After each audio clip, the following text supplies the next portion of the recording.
მოგესალმებით. იცით, ძალიან მნიშვნელოვანია, რომ კონგრესი თავის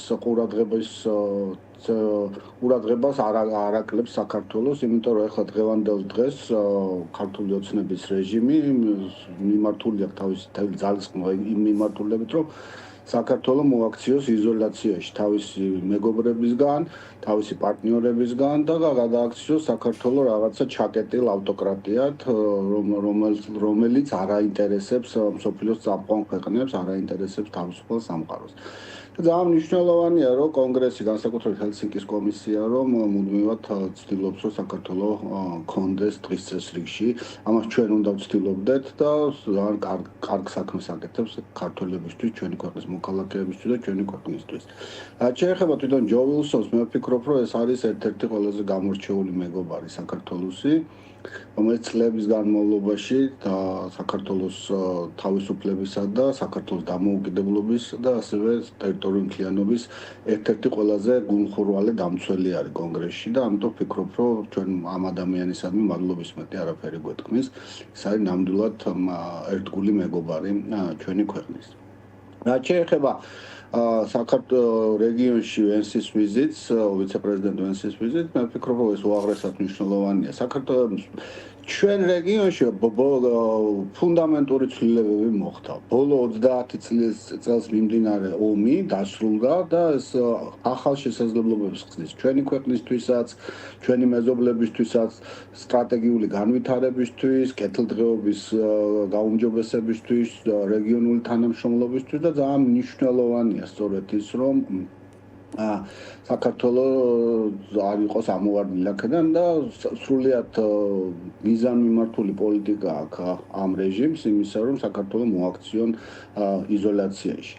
ძალიან მნიშვნელოვანი პროცესები მიმდინარეობს რეგიონში და ძალიან სამწუხარო და ერთადერთი ქვეყანა ვისთვისაც ეს გასახარებელი იქნება, რომ საქართველოს დარჩეს ამ პროცესების გარეთ, ეს გახლავთ რუსეთი. და ძალიან სამწუხაროა ის, რომ სწორედ აი ამ მიმართულებით არის მიმართული დღევანდელი რეჟიმის ძალისხმევა. კი ბატონო, აი კობახიძეც რომ აღიარებს, რომ აი შეერთებულ შტატებთან ურთიერთობის აღდგენას, აი ჰელსინკის კომისიას როდესაც საუბრობდა, რომ ხელს ვერ შეუწყობს და ამავე განცხადებაში აღიარებს, რომ აღსადგენია ნამდვილად შეერთებულ შტატებთან ურთიერთობა, ეს რაზე მიუთითებს ბატონ დავით ერთი მხრივ და თავარი კითხვა რაც არის, ანუ რა აღადგენს აი ამ ურთიერთობა, ეს აი გაყინულ პროცესს, რომელშიც ეხლა ვიმყოფებით.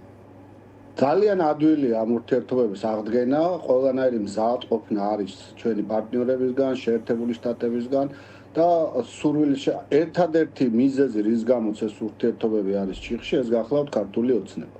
ძალიან ადვილია ამ ურთიერთობების აღდგენა, ეს გახლავთ პოლიტპატიმრების უპირობო განთავისუფლება, ეს გახლავთ ხელახალი არჩევნები, ეს გახლავთ დემოკრატიული პროცესების დაბრუნება საქართველოში და ძალიან მნიშვნელოვანი იმ პროცესების, რომელსაც ხარს უჭერს საქართველოს მოსახლეობის უდიდესი უმრავლესობა, ეს გახლავთ ევროპული და ევროატლანტიკური ინტეგრაცია, სწორედ ამ პოლიტიკების დღის წესრიგში დაბრუნება. ძალიან ადვილია და პოლიტიკური ნების არსებობის შემთხვევაში ეს ძალიან ადვილად მიღწევადია, იმიტომ რომ ამის მზაობა ჩვენს პარტნიორებს აქვთ. ასევე ძალიან მნიშვნელოვანი იქნება ჩვენთვის აი ამ ეწოდებული სტრატეგიული დაკავშირებულობის, ამ სატრანზიტო პოტენციალის სრული რეალიზაციის მიმართულებით ნაბიჯების გადადგმა, რომელიც ახლა პრაქტიკულად გაყინული აქვს ამ ხელისუფლებას. მაგრამ აი ამ ხელისუფლების ეს არის ესეთი გააზრებული გადაწყვეტილება, რომ არაფერი ეს რაც მე ჩამოვთვალე ახლა არც ერთი მიმართულებით არ გადადგას ნაბიჯი და გადააქციოს საქართველოს რუსეთის მსგავს ავტორიტარულ კლეპტოკრატიულ ავტორიტარიზმად, რომელიც ერთი მხრივ არის კორუფციულ პირამიდაზე დაფუძნებული, ხოლო მეორე მხრივ ემიჯნება თავის მეგობრებსა და თავის პარტნიორებს იმ პოტენციალს, რომელიც მას გააჩნია. კი ბატონო და ბოლო კითხვა მინდა დაგისვათ ბატონ დავით, აი სადღაც 1 საათში 45 წუთში გაეროში დაიწყება საქართველოს შესახებ მოსმენა და აი რა დამოკიდებულებაზე მიუთითებ ჩვენი პარტნიორების მიმართ, როდესაც გაეროში უნდა წარსდგეს ადამიანი და ისაუბროს ქვეყნის შიგნით არსებულ ვითარებაზე და ადამიანის უფლებებზე, პიროვნებამ, რომელიც არის დასანქცირებული, სწორედ ადამიანის უფლებების დარღვევის გამო, ამ შემთხვევაში ალექსანდრე დარახველიძეს გულისხმობ, რომელიც შინაგან საქმეთა მინისტრის მოადგილეა. არ ვიცი, საბოლოო ჯამში ეს ყველაფერი საქართველოს რეპუტაციას ურტყამს. საქართველოში უმძიმესი ვითარებაა, თვითონ ქვეყანა ღრმა პოლიტიკურ კრიზისში არის. ამ ხელისუფლებას არ გააჩნია, აქვს ესეთ სერიოზული ლეგიტიმაციის პრობლემები, ადამიანის უფლებები უმძიმეს მდგომარეობაშია. მე არ მახსენდება ვითარება, რა ვიცი, ალბათ ადრეულ საბჭოთა კავშირში იყო ესეთი ამდენი ამხელა რაოდენობის პოლიტიკური პატიმრები. ეს აბსურდული დრაკონული კანონები, რომელიც ზღუდავს, უკიდურესად ზღუდავს სამოქალაქო უფლებებსა და თავისუფლებებს, ადამიანებს, რა ვიცი, აპატიმრებენ ტროტუარზე დგომისთვის, სრულ აბსურდში ვცხოვრობთ და ასევე ხედავთ იმას, რომ ეს აბსურდს თან ახლავს რუსული პროპაგანდისტული ნარატივები, რომლებიც აი თითქოს გადმოწერილი არის კრემლის საინფორმაციო საიტებიდან. ძალიან სამწუხაროა და ეს კიდევ ერთხელ აჩვენებს რაოდენ ღრმა პოლიტიკური კრიზისი არის ჩვენ ქვეყანაში.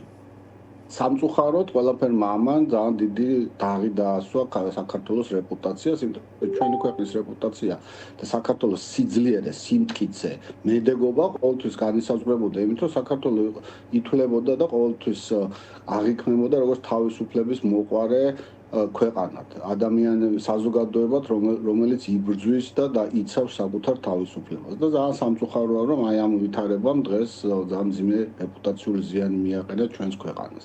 და ეს კარგად აისახება კიდევაც ამ საერთაშორისო საქართველოს საერთაშორისო რეპუტაციაზე. ძალიან მძიმედ აისახება, კარგად როგორ კაფიოდ ჩანს ეს სწორედ. კი ბატონო. ძალიან სამწუხარო ვითარება.